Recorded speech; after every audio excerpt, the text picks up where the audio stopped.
Kune number engizoyivula eyi-1. Abakade ngithe babadlula bafuna. Ngizodlula inumber eyi-1. Mangidlula inumber iyohlukanisa. Ngisemhladini ngizoshaya nje 1. Ngiyaqala ukufika la ekhaya. Mina ngake ngafika. Wake wafika. Okay. Ngizodlula 1 number. Ubani umuntu abathi uBetwell? Yena.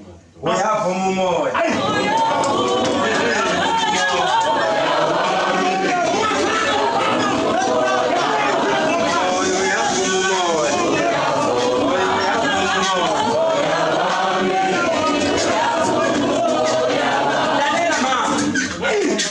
Ngomhlaka 24 July izophuma isibhamu. Uyalizwa ngithi? Kwasekuphakama igama likaBetwell. Kwathiwa bekufanele adlule emhlabeni. Angazi usinde kanjani. Iyabuya le nambari ithinta iphala. Uyalizwa ukuthi ngithini? Igama labantu uAndile. Uyalizwa ngithi? Kunomuntu abathi uAndile odla iwunga noma odla ama-drugs. Intashi Inyakuphe. uyangizwa ukuthi ngithini? Ngimzwe Uyashila lo ngakhala. omngani wakhe. Uyangizwa ngithini? Lo muntu befanele ajikele umngani wakhe ushomo wakhe abahamba kanje. Amdubula akadutshulwa ngabanye abantu udutshulwe umngani wakhe. Uyangizwa ngithini? Angazi noma ikwazi ukukhuluma. Befanele bese mathi uyayikhulumela naqala. Manje okecabangela abantu ukuthi bangidubule ngithi cha unamanga. Umuntu odubulile umngani wakhe ngoba kunento ebangiwe. Akakakhuluma kuqala ngizwe. Mayikwazi ukukhuluma.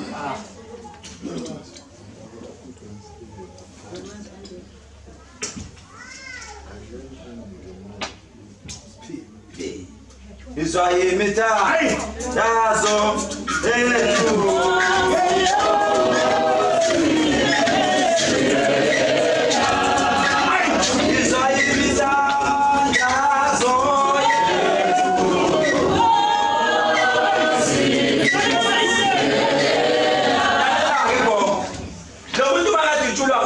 isibhamu esinenhlamvu eyiphekwe ngomuthi.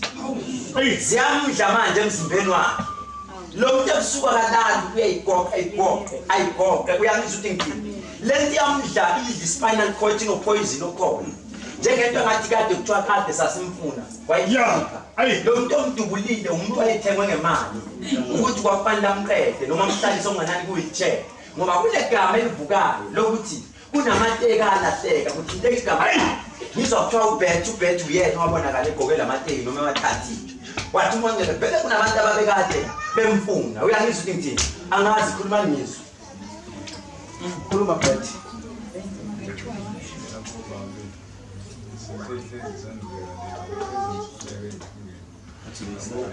Lo muntu before adutshulwe. NgoJune 16 bakuyiholiday.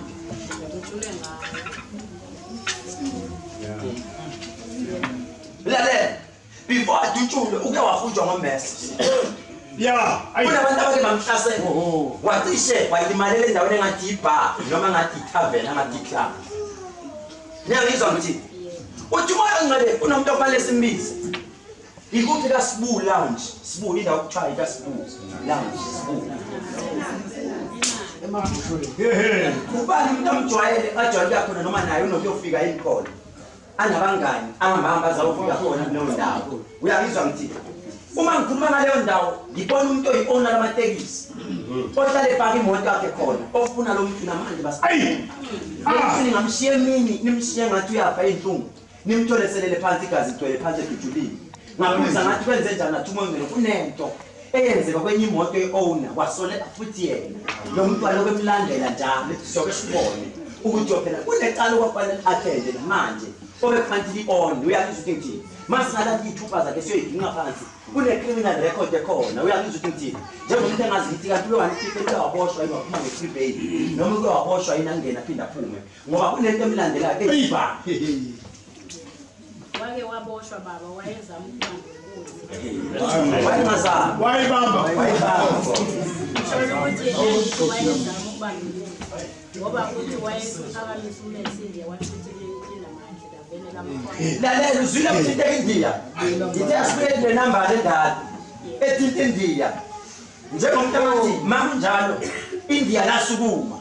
ngibona lihamba India laze la ufika endaweni Jesus my Lord yaseFingham uyangizwa ukuthi ngini makafika endaweni yaseFingham uya kumuntu wesizulu straight wathi kunabantu kade befuna ukungibulala ngazi nami kanjani waqushwa lendiya uyangizwa ukuthi ngini yitha akala khona ukuvelela zinkinga ehlasela ngoba usekhethe kaningi esikhathi lomuntu njengomuntu amathi wafane kwesikhathi bazomhlasela ekhaya uzuthi bantu abamulalani mina onganani ngoba sebaleke wazi wangena ekhaya miyekeni phela angazi mina yebo namanje udutshulele ekhaya Nanso uthi manje ngisazodutsula ekhaya yazi ngizwa abanye abantu bebuya ngathi bamaphoyisa besenza amaphoyisa njengomuntu akathi ngakhathela isicapha bethi Jesus my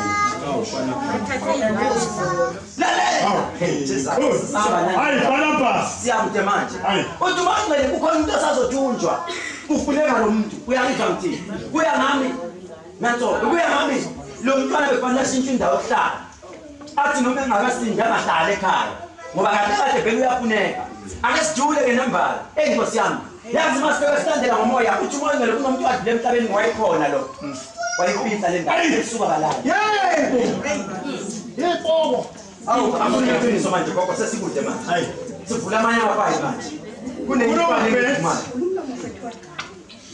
lalelani ngiyaphinda ngiyasho kunomuntu kwakade ngaphansi kwebridge lestimela phezulu kwebridge kanje ngaphansi kuhamba imoto kunomuntu wagwaqwa kayi2 wasele phansi bangazi noma uyaphila lo muntu wasale wadlula emhlabeni babehambile akagezwanga lo muntu uthe maye abantu bakho bemthatha bacupha isidumbu kanti naye wayikhona lo muntu uzodlula emhlabeni kodwa mayidlula uyodlula inqaba lakhe seliphuma impela ngoba hayi into eyasetshenzwa kabi ayizodlula nani gcina nani imfaka inkingeni akakhulu manje angamazi lo baba